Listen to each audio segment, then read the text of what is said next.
I want to take this opportunity this morning to talk about fringe ministries.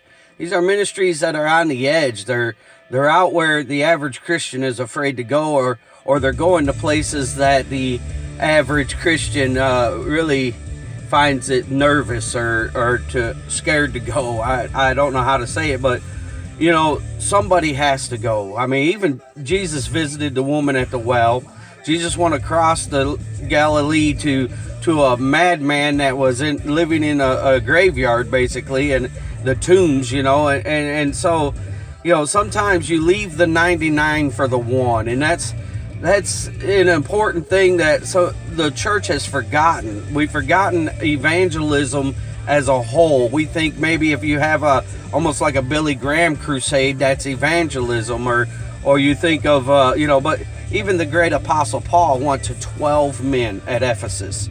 Sometimes you go to the smaller crowds, you go to the individuals. I mean, that's discipleship 101 is one-on-one. And so sometimes things may not seem logical to the traditional Christian, but to those who are passionate about sharing their love for God and the grace of God and the mercy of God, they are compelled to go. They are compelled to do something more, which is the Great Commission. He says, go into all the world.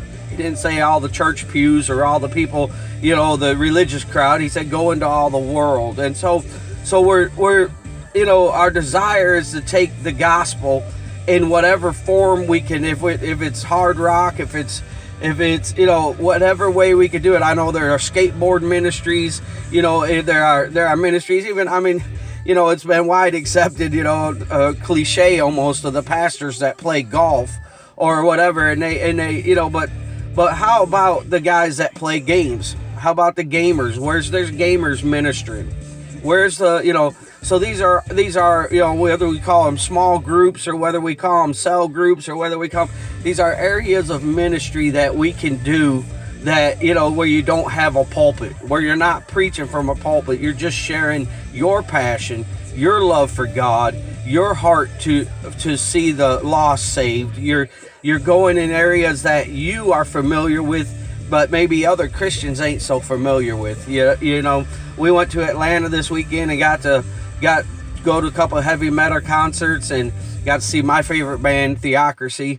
And but we walked the streets of Atlanta, and we was driving through Atlanta and different places, and my boy's heart, one of my boys' heart, it broke for the homeless. And he's like, well, how can we help them? Can we make like a soup kitchen? Can we do, and I said, well, you do what your heart's desire is, and you seek it out and you do it, So I just encourage, anybody, if you see the need, try to meet it. Use if God puts it on your heart, use that passion to go after that need. Go in and try to minister in that area. I mean, He lays it on your heart.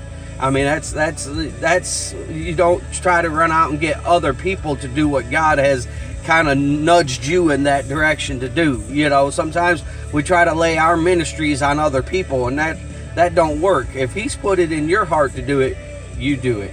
So, but anyways, in the next few weeks we will do some evangelism at the parks, and we are doing more street ministry, and of course we're looking to pastor eventually. But in the meantime, we'll continue to do what we've always do: pray for people at Walmart, pray for people we meet wherever we're at, and just share Jesus. And I just want to encourage you this morning: just share Jesus.